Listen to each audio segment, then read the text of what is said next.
Jadi beliau itu memberikan pendidikan yang luar biasa, Mas. Kenapa saya harus dapat ilmunya oleh Bapak Bambang Sadono itu?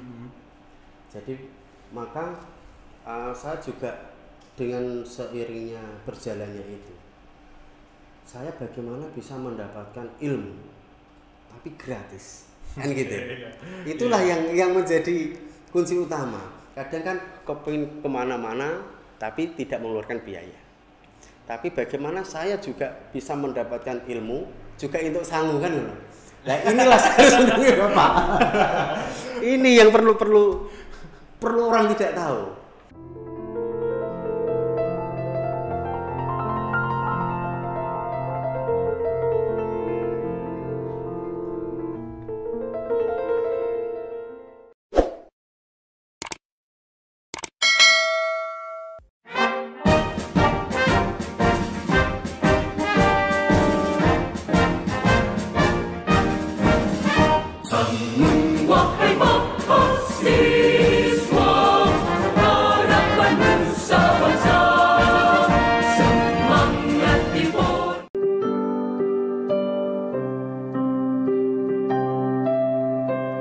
Assalamualaikum warahmatullahi wabarakatuh. Kembali lagi bersama saya Bambang GR Sadono di channel Bangsa TV, di mana pada channel ini kami mencatat prestasi, mendorong kreasi dan membangun motivasi.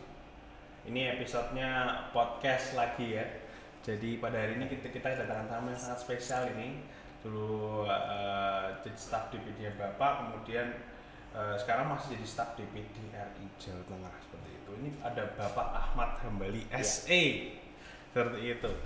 Nah ini pada episode ini itu ya, dalam rangka 65 tahun Bambang Sadono, tanggal 30 Januari lalu sudah berulang tahun menginjak usia 65. Jadi ini ya kami bahas dulu bagaimana dan sedikit mengenai Pak Hambali juga seperti itu. Namun sebelumnya saya mau tanya kabar dulu, ini bagaimana kabarnya nih Pak Hambali? Alhamdulillah baik-baik sekali Mas Raja. Alhamdulillah. Dulu kan masih kecil itu Mas Raja, pada waktu ketemu masih SMP, sekarang udah luar biasa sekali. Bahkan dikasih kesempatan untuk diwawancarai gitu Mas Raja. Terima kasih sekali, ini kehormatan sekali Bang Mas Raja. Iya, ini juga maksudnya ya, ini juga itu ya kesempatan bagi saya buat catch up lagi. Kemudian ini kan memang dulu juga saya sering bertemu dengan Pak Hambali juga, karena waktu itu kan Bapak masih di PD seperti itu, jadi ya memang ya sering ada interaksi seperti itulah. Namun ini yang menarik ya, maksudnya ini kan Pak Hambali ini kan bisa diceritakan kesibukannya sebagai staf DPD kan ada lagi nih, sebagai distributor pupuk di Grobogan. Nah ini sebenarnya saya masih sedikit tahu ini, soalnya saya dengar dari Bapak kan ikutin Pak Hambali seperti itu. Nah ini itu awalnya gimana bisa sampai ke bidang yang itu ya Pak? Oh sebenarnya gini Mas Raja, ini ngundangnya Mas atau Pak ini ya? Mas Raja saja ya. Sebabnya kan lama nggak jumpa, ini sudah menjadi Bapak atau belum kan juga belum tahu. Oh belum, masih menjadi Mas gitu ya. Oke Mas Raja, jadi memang saya itu untuk kesehariannya itu memang di kantor DPD RI Jawa Tengah. Di samping itu juga ada bisnis itu obat-obat pertanian dan pupuk, tapi untuk distributornya itu distributor yang non subsidi gitu ya.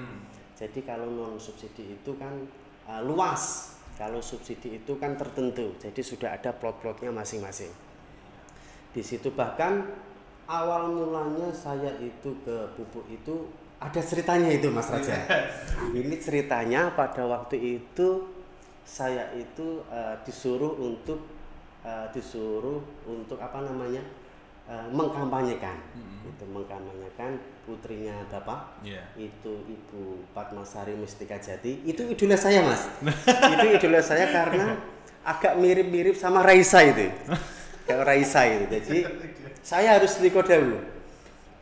Jadi pada waktu itu terus saya jalan-jalan itu, daripada saya kemana ke sosialisasi terus, alangkah baiknya sosialisasi itu bagaimana bisa menguntungkan buat saya sendiri. Akhirnya timbullah ide untuk memasarkan suatu produk, yaitu produk pupuk tersebut. Alhamdulillah dipercaya oleh bos dari Gresik itu, disuruh mempersiapkan produk terus sampai sekarang. Jadi Jadi sudah lingkupnya itu sudah 1 kabupaten. Gitu Mas Reza. Jadi sambil jalan menguntungkan gitu. Iya. Iya, itu berarti tahun berapa ya itu ya? Udah itu berapa tahun ya sekarang? Itu kenal Bapak saya itu sekitar Bapak itu kan 2014 sampai sekitar 2015-an. Iya. 2015 saya kenal Bapak itu beliau memberikan wejangan Mas sebenarnya. Wejangan banyak sekali. Itu yang saya sampai sekarang ini masih terenyuh dalam hati saya. Beliau itu memejang saya adalah kamu tidak akan bisa kaya kalau ikut saya. Gitu. Tetapi bagaimana kamu bisa mengelola ilmu-ilmu saya untuk bisa menjadi kaya? Nah, itu Mas. Iya. Waduh, saya berpikir terus apa ini. Terus itu berjalan. Ini belum menjadi, saya belum berkecimpung di pupuk itu. Oh iya. Berkecimpung pupuk yang non subsidi. Iya. Saya itu masih di subsidinya, tapi masih dalam 1 item. Karena saya mau masuk ke item berikutnya itu sangat susah. Itu kan orang-orang tertentu yang bisa masuk di situ. Maka saya hayati terus ngintikannya Bapak. Kalau saya itu ceramah kamu dengarkan. Nanti ada suatu hikmah yang luar biasa yang kamu dapat. Yaitu saya mendapatkan suatu ilmu, gunakanlah. Kalau kamu tidak mampu menggunakan money politik, gunakanlah komunikasi politik. Gitu. Soalnya untuk subsidi itu kan orang partai semua Mas. Oh iya. Jadi harus ada yang warna ABC gitulah. Harus saya ikuti semuanya. Itu ceritanya. Kalau yang non subsidi itu pada awalnya pas kampanye idola saya. Ibu Fatma, makanya sekarang logo saya itu 45, semangat 45. Gitu Mas Ras ya? Iya memang ya ini Bali sangat luar biasa ya Mas dalam melihat kesempatan itu kan. Tapi itu tadi saya menarik sekali ya, maksudnya Bapak itu nggak kayak itu ya jujur sekali ya, maksudnya kayak biasanya kan kalau orang-orang yang pejabat seperti itu kan kayak kamu harus ikut saya terus gini-gini. Ini Bapak itu kayak kamu kalau saya sama saya terus nggak bakal kaya. Itu ya masa bisa dibilang spesial gitu, jarang ya. Lah jarang. Karena gini Mas, saya itu melihat orang itu memakai beberapa hukum, yaitu memakai hukum syariat, hakikat dan torekot dan makrifat gitu ya. Dalam bahasa saya itu bahasa yang diberikan oleh Bapak Bambang Sadun itu bahasa hakikat. Jadi tidak bisa dicerna mentah. Kalau syariat itu Pak saya kepengen usaha, ini modal, ini syariat. Maka orang itu tidak akan dapatnya hanya itu saja. Tapi kalau dengan bahasa hakikat bisa mendalami apa yang diutarakan. Jadi tidak harus modal, tapi bagaimana penghayatan itu Mas Raja. Maka sampai sekarang saya masih teringat terus sama Bapak. Bahkan kemarin saja itu saya kesini hanya cuma kepingin salaman, langsung pulang. Pak saya mau kesini mau salaman terus pulang, itu saja. Iya memang lagi-lagi memang sosok yang luar biasa juga ya. Ini saya juga mewawancarai teman-temannya Bapak juga akhirnya dapat juga itu ilmu-ilmu yang diberikan Bapak ke temannya itu kemudian kembali ke saya nih, saya juga mengabdi bisa dibilang seperti itu. Mas Reza. Namun tadi kan sudah saya singgung mengenai itu ya, staf DPD RI seperti itu. Lah itu kalau pas pandemi gini itu kegiatannya apa aja sih Mas? Kalau di kantor Mas, kalau dengan pandemi ini ya vakum Mas sebenarnya. Jadi hanya mobil beberapa orang gitu. Jadi batasnya itu tertentu gitu loh. Dan kan anggota sendiri itu kan sudah punya stafnya masing-masing, staf ahlinya masing-masing. Jadi yang di kantor hanya membackup saja kalau kegiatan di Semarang gitu. Itu yang dari. Tapi dulu Pak Hambal itu staf ahlinya Pak Bambang atau bukan? Bukan, saya staf di kantor. Oh, staf di kantor. Staf di kantor, terus akhirnya entah apa saya juga mungkin salah satu staf kantor administrasi yang pernah diajak muter se-Jawa Tengah. Iya, makanya itu. Bahkan saya pernah diajak ke luar negeri loh Mas. Disuruh piknik ke luar negeri ke 3 negara. yaitu di Malaysia, Singapura sama di Thailand. Iya. Lah, itu kan mungkin Bapak punya pandangan lain. Orang ini tuh bagaimana? Maka saya mengatakan kalau disyariatkan nggak bisa. Ini bahasanya sudah hakikat menurut aku. Luar biasa.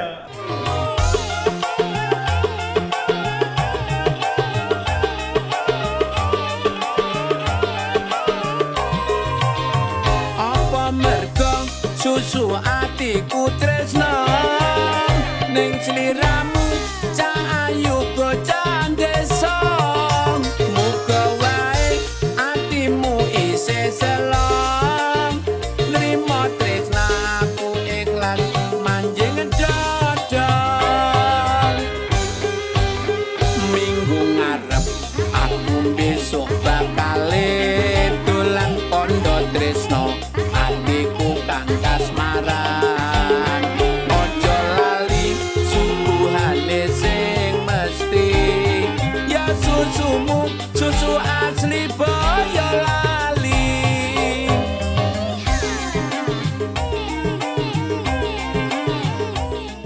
Tadi saya agak heran, maksudnya kan saya juga sering ketemu sama Pak Hambali seperti itu Iya. ya. Jadi ini Pak Hambali itu sebenarnya staf ahli atau staf kantor seperti itu sama Bapak terus seperti itu. Berarti memang di PDRI sekarang pandemi ini agak itu ya, Iya. agak kurang ya. Ya kurang betul. Jadi Tapi untuk keluar itu ya? kota sudah enggak. Oh iya. Ya tergantung anggotanya masing-masing ya.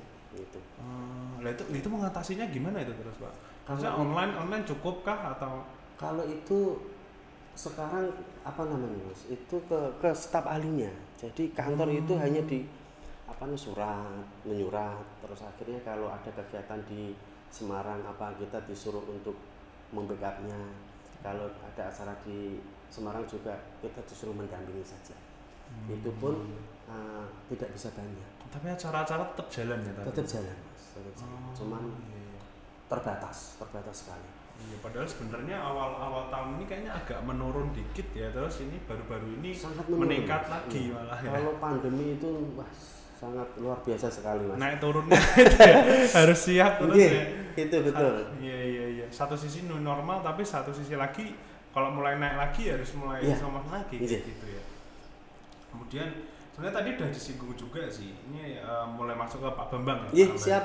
Saya kalau Tadi- membicarakan tentang Pak Bambang itu tidak habisnya. Tidak ada habisnya. Ini tadi malam saja saya itu mimpi Mas, ketemu Bapak. Iya, ini ada apa ini? Ternyata mau di WA disuruh ke sini. Ketemu Impen Mas ceritanya. Impen. Iya. Tadi bilang Pak Ambali kan bertemu Bapak pertama kali 2014 itu ya. 2014 ya. Iya. Sebelum itu udah pernah dengar Bapak belum? Kalau Tentang Bapak itu sudah pernah dengar Mas. Oh, Bahkan dulu pada waktu pencalonan gubernur, saya itu sudah tahu beliau. Oh. Sudah tahu beliau. iya. Sudah ada bidian ke situ itu sudah ada. Makanya pada waktu Bapak itu di DPRD provinsi, saya juga mengikuti karena saya juga membantu yang di sebelahnya. Oh. Sebelahnya sama-sama Bambang tapi sebelahnya. Tapi warnanya beda loh Mas. Warnanya beda, warna kuning sama biru kan beda.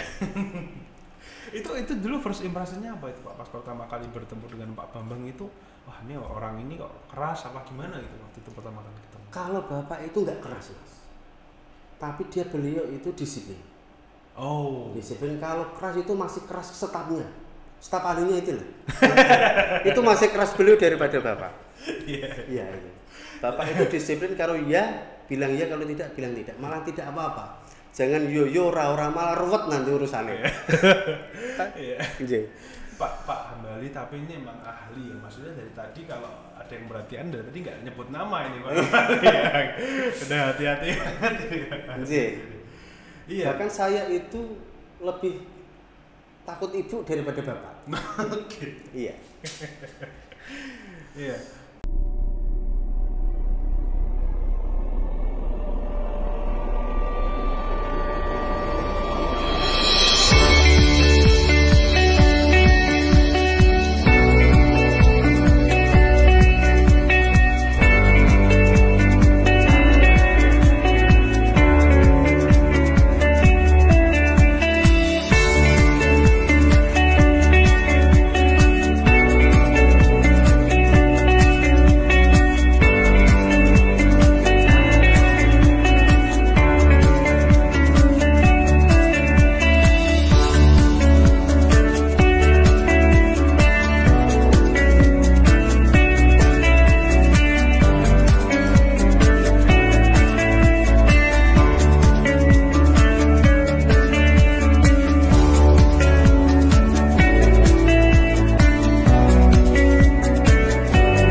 Bapak di DPD RI itu bagaimana itu Pak? Maksudnya waktu itu alurnya tuh Bapak itu bagaimana sih atas kerjanya tuh bagaimana tuh? Jadi beliau itu memberikan pendidikan yang luar biasa Mas. Kenapa saya harus dapat ilmunya oleh Bapak Bambang Sadono itu? Jadi maka saya juga dengan seiringnya berjalannya itu, saya bagaimana bisa mendapatkan ilmu tapi gratis kan gitu. Itulah yang menjadi kunci utama. Kadang kan kepingin kemana-mana tapi tidak mengeluarkan biaya, tapi bagaimana saya juga bisa mendapatkan ilmu juga untuk sanggup kan. Nah inilah saya harus mendengar Bapak. Ini yang perlu orang tidak tahu. Nah disitulah mendamping itu, maka saya katakan tidak bisa pakai syariat. Iya betul. Itu betul. Tidak semua orang itu dapat corong ilmu tentang pondok pesantren itu didundumi kiai. Jadi ngajinya sama, jadinya beda-beda. Karena ilmu yang dimasukkan ke dalam pemikirannya orang-orang tersebut, santri-santri tersebut, staf-staf tersebut, sama tuturannya, tapi beda maknanya. Nah ini, di sini yang saya dapat, makanya unik sekali. Berarti memang tuturannya sama, namun masing-masing orang persepsinya beda. Beda. Tapi memang sepertinya Bapak suka sama orang-orang yang suka berpikir seperti itu ya, maksudnya nggak mentah-mentah seperti itu. Dan memang gampang menjadi mentor ya, suka ngajarin itu salah satu sifat Bapak juga. Itulah didikannya beliau. Gitu loh Mas. Jadi tingkat saya itu pernah, bahkan saya itu diajak ke Jakarta. Di Jakarta saya tanya, Bapak, saya itu mau kuliah lagi S2, Mbok Giopo. Gitu. Kata Mbok Giopo itu saya sudah langsung berpikir ulang. Gitulah. Bahkan ibaratnya dalam hakikatnya, karena aku cukup. Kan gitu, ijazah Mbok Giopo kan gitu. Sudah cukup gitulah. Itu kalau penafsirannya yang lebih dalam. Bikin banyak kata-kata Bapak yang bikin berpikir dua kali mikir. Seperti itu ya. Jadi tidak bergendak dulu tapi mikir sih. Ini kon mikir sih agak kerja.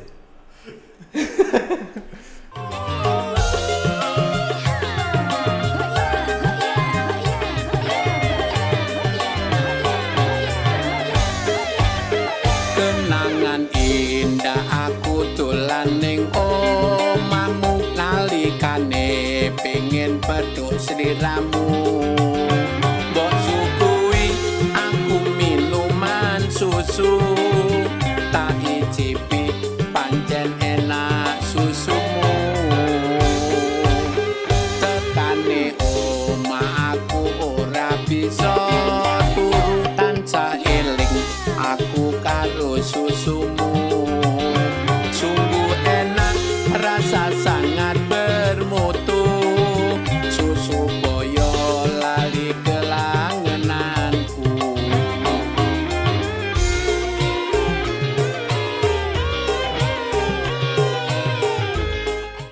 Memang banyak sekali ceritanya ya, maksudnya walaupun bisa dibilang ya nggak sebentar juga sih, namun 5 tahun itu kan satu periode seperti itu.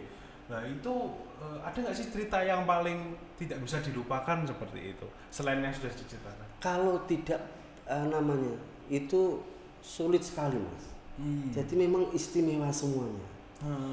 Istimewa semuanya dah. Sampai sekarang istimewa semuanya. Iya. Tapi tadi itu ya yang bahkan waktu itu kalau dikatakan 24 jam itu kurang. Kalau bisa itu lebih dari 24 jam. Itu udah tidak tahu, itu selalu kayak gitu loh. Tadi udah disinggung juga ya, tadi yang ke keliling 3 negara itu. Lah itu awal mulanya kok bisa ikut itu emang Bapak Ambali yang minta atau bagaimana itu Pak? Saya tidak minta Mas, itu gini ceritanya. Pada waktu itu saya kan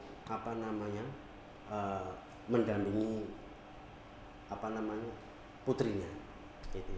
Itu yang saya Pak Jono sama Mas Padi itu ya? Bukan ya? Itu sesudahnya. Bahkan saya sendiri itu single itu. Nah, saya itu membuat acara di mana acara itu saya backup semuanya. itu ada lomba-lomba untuk anak-anak dan semuanya itu saya backup semuanya. Saya mengadakan lomba ini harus mengikuti saya tidak mau diatur, kan gitu, karena power semua ya saya yang menghandle. Syaratnya tidak ada orang yang pidato di acara saya kecuali Ibu Padmasari Mustika Jati. Nah akhirnya saya membuat acara itu, entah beberapa minggu, entah bulan itu saya lupa mas. Itu saya pas di PD itu didatangi oleh Bang L. Bang L tahu mas? Bang L itu adalah Bang Eko Laksanto. Itu julukannya Bang L. Ya apa-apa kan itu. Disuruh keluar negeri katanya. Tak saya mimpi itu.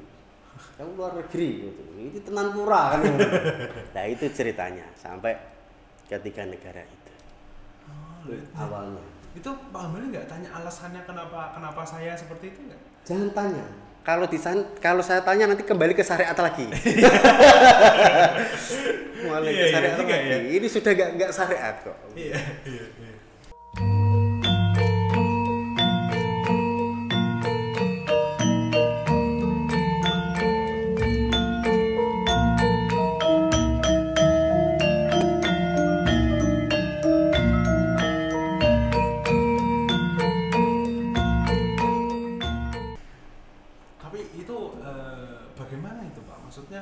Setelah kembali itu apa yang dirasakan itu Pak setelah itu? Kembali dari luar negeri. Iya.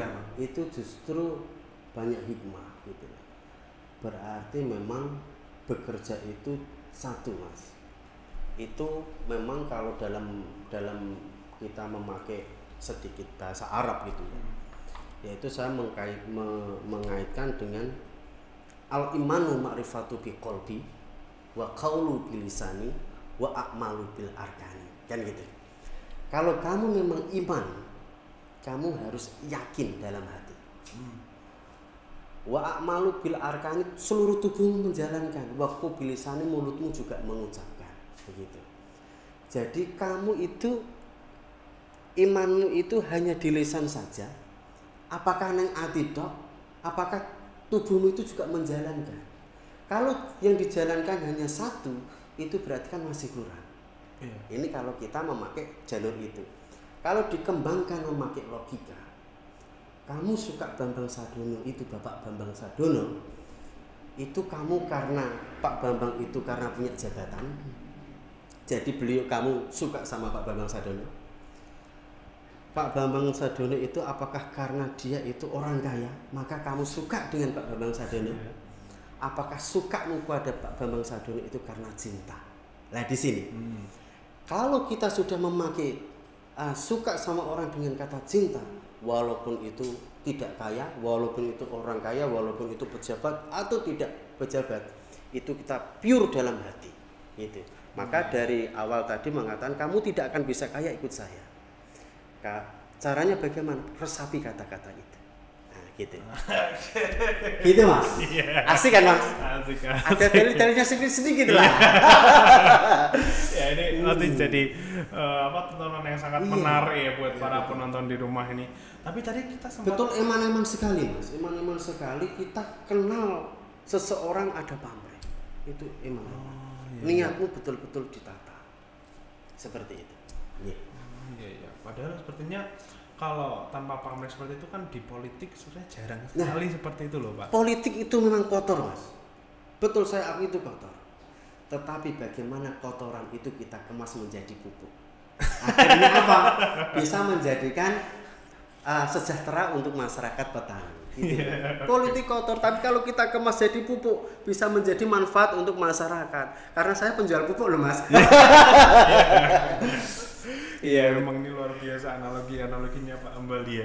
Tapi tadi ada lagi tadi sempat dibahas dikit ya, maksudnya tadi saya juga agak kaget ini maksudnya ini kan Pak Hambali sekarang sudah menjadi staf DPD RI gitu, seperti itu. Nah katanya dulu itu Bapak pernah menyarankan untuk menjadi legislatif ya Pak Hambali. Oh gitu mas. Itu gimana ya? Itu ceritanya begini. Pada waktu itu saya itu mengumpulkan 4 kecamatan. Iya. Pak Hambali kamu kumpulkan 4 kecamatan, saya taruh di mertua saya. Ditaruh di mertua saya. Memang sengaja saya taruh di sana biar tahu. Terus bapak itu bilang, ini saya sudah kumpulkan 4 kecamatan. Kamu mau enggak menjadi anggota legislatif kan gitu? Saya jawab, saya tidak mau pak. Alasannya apa? Kan gitu. Yeah. Waduh, ini alasannya saya itu istri saya galak pak aku mau. Loh kok bisa galak itu gimana? Gini pak. Biasanya kalau orang menjadi anggota dewan itu yang kalau yang cowok istrinya itu galak-galak. Itu betul. Karena saya itu pernah ngawulo itu 3 warna gitu ya. 3 warna, ada yang cewek, ada yang cowok. Kalau yang cewek itu biasanya suaminya cemburuan gitu loh. Jadi kalau yang cewek, kalau saya ikut yang cowok, istrinya itu malah galak. Maka saya tidak mau, istri saya itu sudah galak mas. Istri saya itu sudah galak bapak. Nanti kalau saya jadi anggota DPR nanti gimana ini, malah nanti ruwet. Terus tak jadi seperti ini sajalah pak. Iya. Itu ceritanya mas. Ya itu dinamika yang tidak terulas juga ya maksudnya.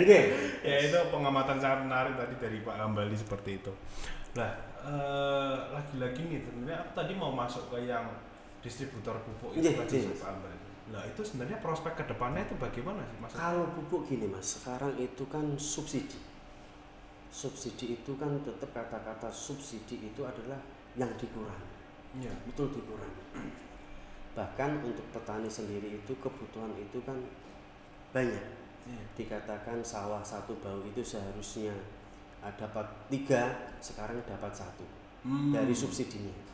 Maka yang alternatifnya apa? Kita datangkan yang non subsidi itu dengan harga yang sama lah begitulah, menyerupai begitu.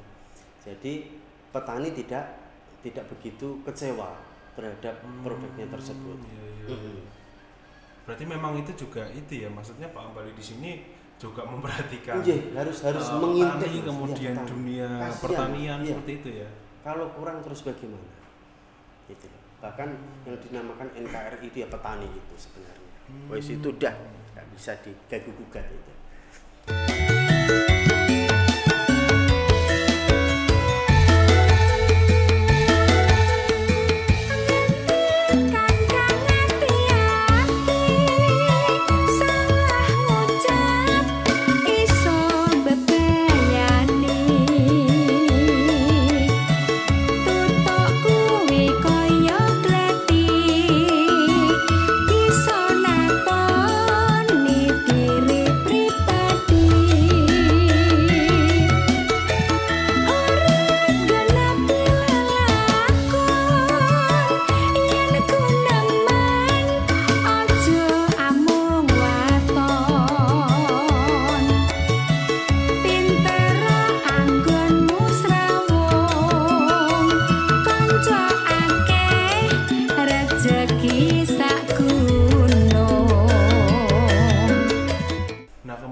Ada yang tertarik nih dari penontonnya Pak Hambali. Mungkin ada saran-saran nih buat maksudnya apa sih yang harus dimasukkan dan apa yang harus diperbaiki nih dari dunia pertanian sekarang dan terutama dari perpupukan tadi.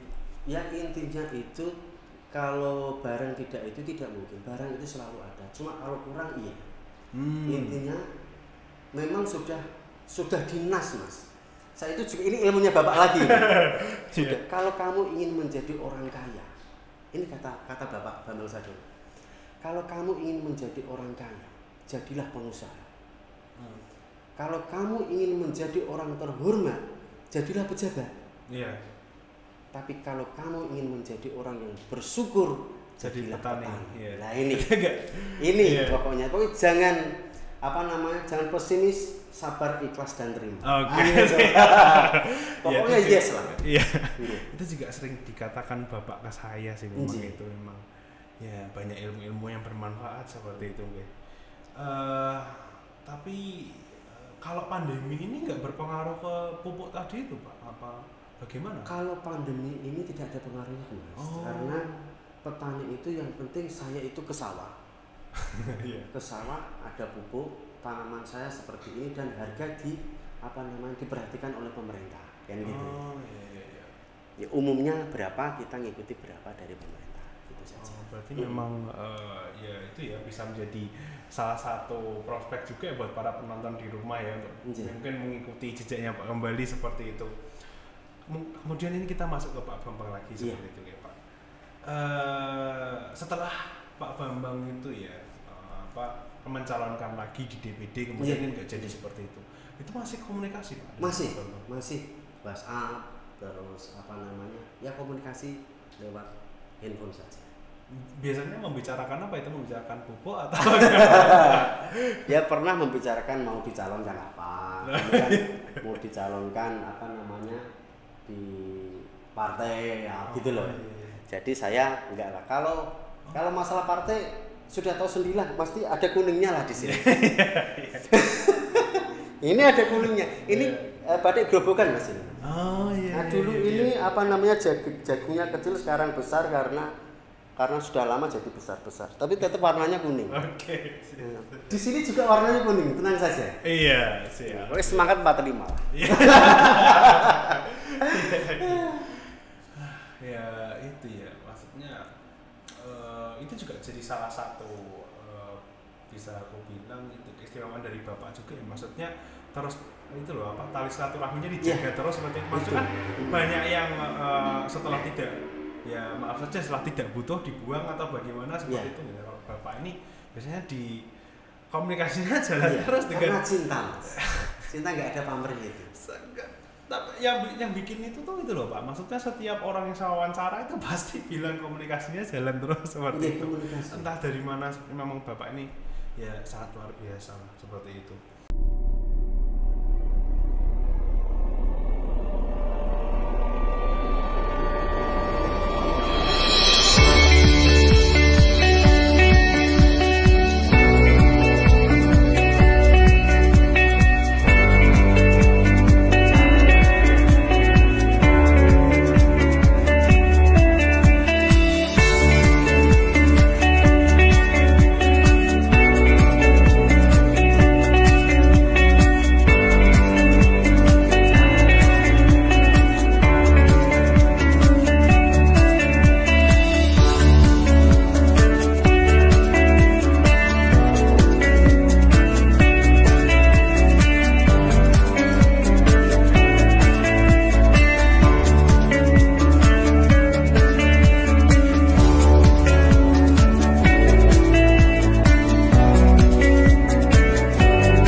Setelah bergaul dan berinteraksi sekian lama dengan Pak Bambang, apa sih kesan yang paling didapat dari Pak Bambang Sadono? Saya harus bisa seperti beliau.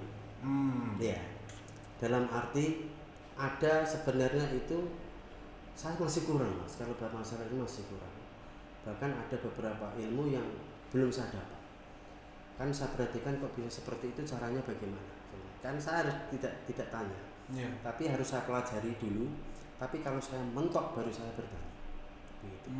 Kesannya ya untuk Bapak itu selalu sehat. Selalu sehat, selalu ceria. Semakin tua semakin luar biasa. 65 tahun. Iya. Namun itu ya, maksudnya kan Pak Bali di sini kan nggak cuma dekat dengan Bapak ya, maksudnya tadi dengan keluarga juga dekat dengan Mbak Mesti, Mbak Fatma juga dekat seperti itu. Kalau dengan Mbak Mesti sendiri itu masih komunikasi sampai sekarang? Masih Pak? Komunikasi, saya masih komunikasi, bahkan sama suaminya Bu Mesti itu juga komunikasi. Iya. Kalau saya ketemu beliau itu pasti Indomie gitu. Bahkan saya pernah masak di depan rumahnya sama suaminya itu. Kalau ngobrol sama suaminya Bu Fatma itu nggak lupa waktu. Lupa waktu sampai kadang pernah sampai pagi. Itu ceritanya ada terus gitu. Maka kaitannya apa? Di sini sudah kaitannya bukan beliau itu pejabat, beliau itu orang kaya, sudah tidak, tapi kecintaan. Kecintaan itu sendiri. Jadi walaupun saya tidak orang itu tidak butuhkan, kalau sudah senang tetap akan diperjuangkan sampai kapan. Ya memang itu itu salah satu kuncinya juga memang di situ nggih. Pak Bambel ini rumahnya mana tuh Pak? Saya di Grobogan, di Penawangan. Iya. Lah yang ngobrol dengan Mas Reski itu lewat telepon atau? Saya ke rumah. Oh iya, makanya saya tanya rumah ini. Ke rumahnya Pak Rizky juga ke rumah saya. Oh. Bahkan iya, pernah masak di tempat saya itu di rumah, masak sama Mas Rizky. Sudah kayak rumahnya sendiri itulah. Iya. Oke. Jadi ikatannya itu sudah tidak ikatan kamu staf, kamu partner tidak. Iya. Tapi inilah keluarga. Iya Maka, Pak. Iya. Saya pernah buat baju itu sedulur Fatmasari. Iya. Tapi memang Pak Bambang nggak semua orang seperti itu sih Pak. Maksudnya dengan staf-staf yang lain juga sepertinya ada kedekatan tertentu yang membuat mereka tuh jadi juga semangat gitu loh. Jadi bukan semangat. Ya maksudnya bekerja untuk Pak Bambang itu tidak beban seperti itu karena mungkin mereka mendapatkan sesuatu yang lebih berharga seperti ilmu tadi. Ilmu itu. Karena apa? Kalau kita dikasih sesuatu dikatakan finansial harta, itu akan habis. Tetapi kalau ilmu itu sampai keturunan terus, tidak akan ada habisnya. Bahkan sesuatu dikarenakan finansial itu sama ilmu itu tidak ada bandingannya. Itu kalau orang-orang yang tahu. Kalau orang-orang yang tahu maka jangan dibuat syariah. Pakainya ini. Gitu.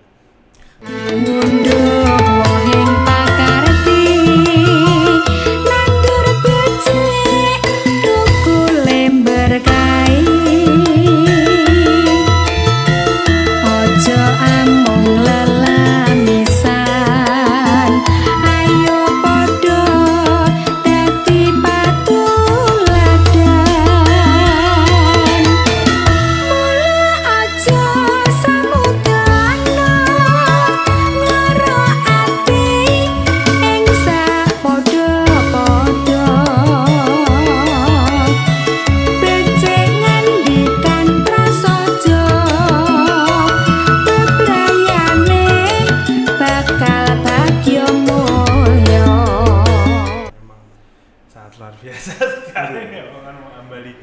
Namun kalau boleh saya tanya nih pendapatnya Pak Ambali. Bapak ini kan sudah menginjak usia 65 tahun. Dengan apa yang Bapak lakukan sekarang itu apa sih pendapatnya Pak Ambali di usia 65 kegiatannya seperti ini? Ini saya sudah mengecakkan yang Mas Raja tidak sadar. Yaitu sebelum Mas Raja itu tanya hal seperti itu sudah saya jawab yang dulu tadi. Yaitu selalu semangat, ceria, semakin tua semakin sukses dan semakin sehat. Iya, oke. Enggak, maksudnya Pak Bambang sekarang kan sudah ada YouTube seperti itu ya.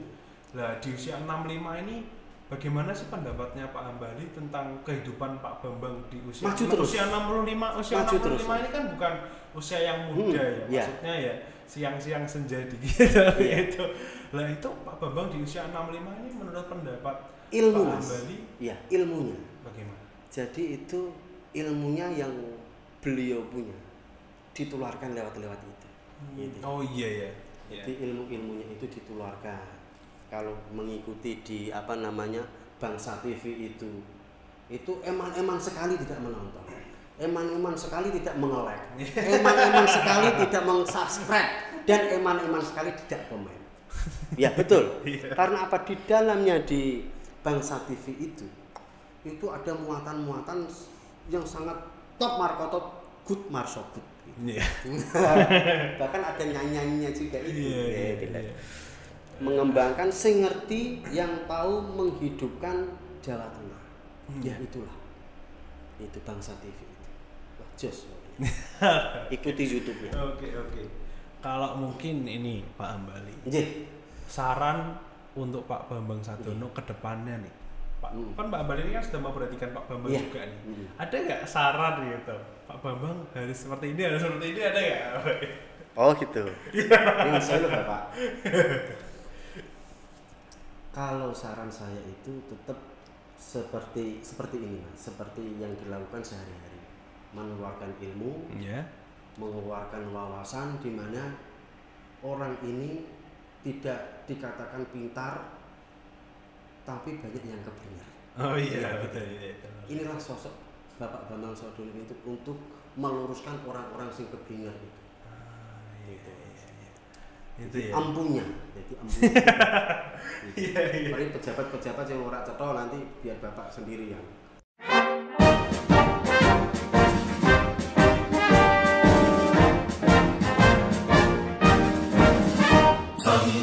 Wahai mahasiswa, harapan nusa bangsa, semangat impor. Oke, gih. Alhamdulillahirabbil alamin ya. Maksudnya ini sudah menjadi salah satu sesi wawancara yang sangat luar biasa. Tentunya menjadi manfaat bagi saya dan moga-moga menjadi manfaat bagi Pak Ambali dan juga para penonton seperti itu. Sebelum kita tutup nih Pak Ambali, mungkin ada kata-kata penutup. Jangan lelah untuk berkarya. Oke. Jangan lelah untuk bermotivasi. Gitu ya. Gunakanlah pikir itu untuk berpikir, hati untuk berpikir. Kan gitu. Iya. Semangat terus bela bangsa, di mana tonton YouTube-nya.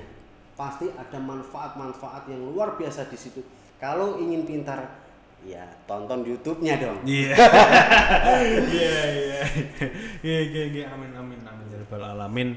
Sekali lagi saya ucapkan terima kasih buat Pak Ambali sudah menyempatkan waktunya ya jauh-jauh ke sini. Saya minta maaf apabila ada kata-kata yang kurang mengenakan atau salah seperti itu. Moga-moga ini nanti bisa sharing sama Bapak lagi ya, maksudnya dan saya lagi juga. Jika begitu selesai sudah sesi wawancara pada hari ini. Wassalamualaikum warahmatullahi wabarakatuh. Saya Bambang Yarsadono, beliau Bapak Hambali. Tetap di channel Bangsa TV.